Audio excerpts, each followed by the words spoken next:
জ্যোতিষানের রান্নাঘরে সবাইকে স্বাগত। আশা করছি আপনারা সকলেই ভালো আছেন। আজকে রূপচাঁদ মাছের কাসন পোড়া ঝোল বানাবো। এই রেসিপিটা অনেক দিনের পুরনো একটা রেসিপি, আর খুবই কম সময়ে কম তেল মশলায় বানানোও যায়, আর খেতেও খুব স্বাদ হয়। চলুন তাহলে রেসিপিটা শুরু করি। আপনারা পুরো ভিডিওটা দেখতে থাকুন। আর এই কাসন পোড়া ঝোলের সঙ্গে এই পটল ঝিঙে ভাজা করব। দেখুন এই যে পটলের মতন দেখতে এই ঝিঙেগুলো একদম ছোট ছোট। এই ঝিঙেগুলো আমি কেটে নিচ্ছি। পটল ঝিঙের তো তরকারি অনেকে খেয়েছেন, এরকম করে ভাজা কারা কারা খেয়েছেন কমেন্ট করে জানাবেন। পটল ঝিঙে কাসন পোড়া ঝোল রান্না করার জন্য আমি সর্ষে আর 5 ফোড়ন ভেজে নেব। আগে সর্ষেটা দেব, সর্ষেটা একটু ভাজা করে নেব।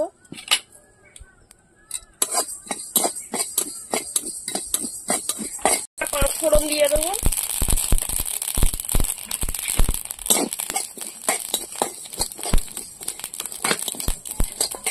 হয়ে গেছে, এবার নামিয়ে নেব। ভাজাটা দিয়ে দারুণ গন্ধ বেরোচ্ছে। তো মাছটা প্রথমে লবণ হলুদ দিয়ে ভেজে নেব।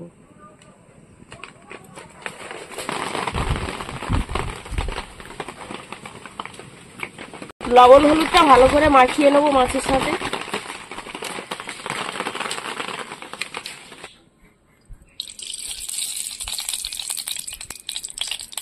এবার মাছগুলো ভেজে নেব।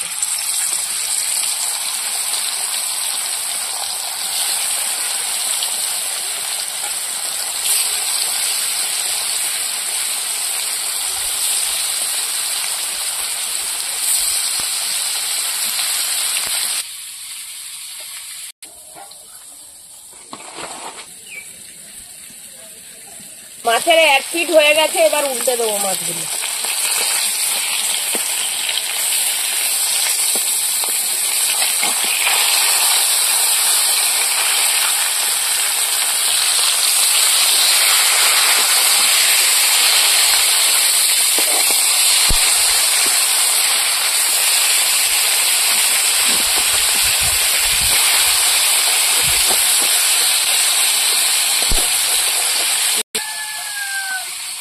কেটে নিয়েছি, এবার কাঁচা লঙ্কা আর রসুন কেটে নিচ্ছি। মাছটা ভাজা হয়ে গেছে, তুলে নেব।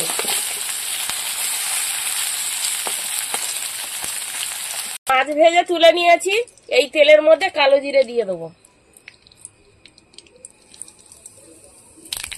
রসুন আর কাঁচা লঙ্কা।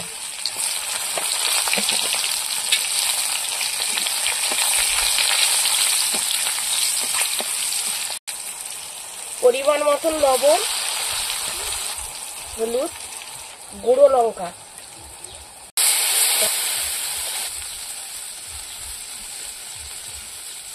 এবার ভেজে রাখা মশলাগুলো গুঁড়ো করে নেব।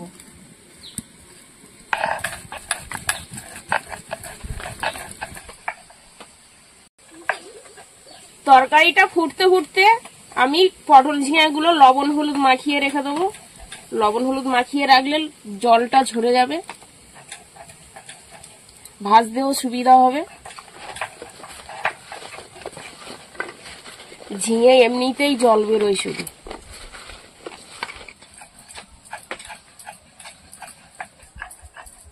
মশলাটা গুঁড়ো করে নিয়েছি, এবার তুলে নেব।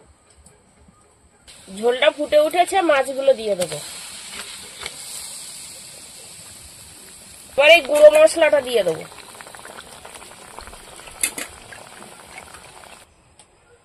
এই মশলাটা দিয়েছি, এবার কিছুক্ষণ তরকারিটা ফুটিয়ে নেব।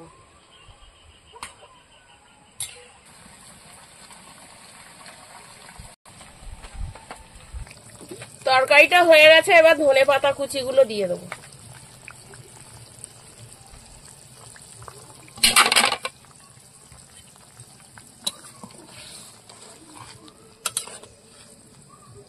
কাসন পোড়া ঝোল রান্না হয়ে গেছে, এবার নামিয়ে নেব।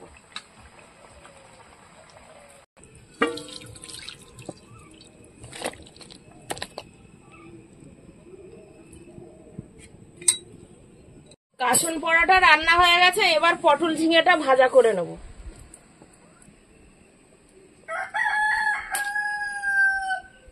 পটল ঝিঙেতে লবণ হলুদ মাখিয়ে রেখেছিলাম, দেখুন জল বেরিয়েছে। জলটা বেরিয়ে গেলে ভালো, ভাজতে সুবিধা হয়। এবার ঝিঙেগুলো ভেজে নেব।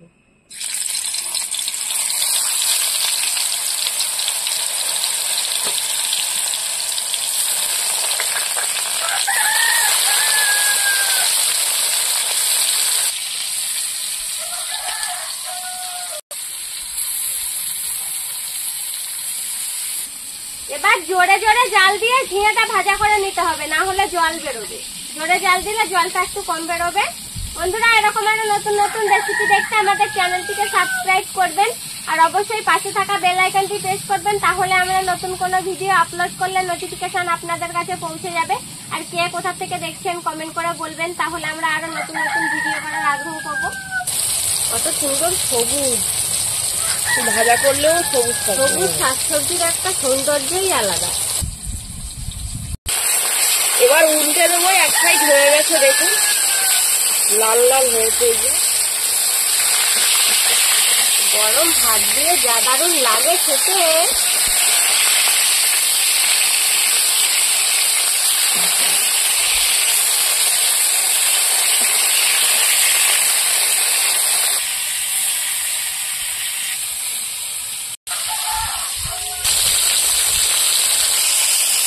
ভাজা হয়ে গেছে ঝিঙে, এবার তুলে নেবো।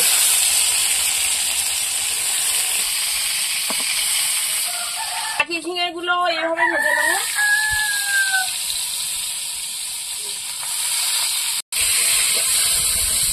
পটল ঝিঙেগুলো পটলের মতন অত শক্ত হয় না, ভাজা করলে একটু নরম থাকে, কিন্তু খেতে খুব সুস্বাদু হয়। আমরা বাকি ঝিঙেগুলো ভাজতে থাকি, আপনারা ততক্ষণে লাইক কমেন্ট শেয়ার করে দেবেন আর অবশ্যই বাড়িতে একবার তৈরি করে খেয়ে দেখবেন। আমাদের আজকের পুরো ভিডিওটা দেখার জন্য ধন্যবাদ। ভালো লাগলে অবশ্যই একটা লাইক করবেন। আবার ফিরে আসবো আর একটা রেসিপি নিয়ে। সবাই ভালো থাকবেন, সুস্থ থাকবেন।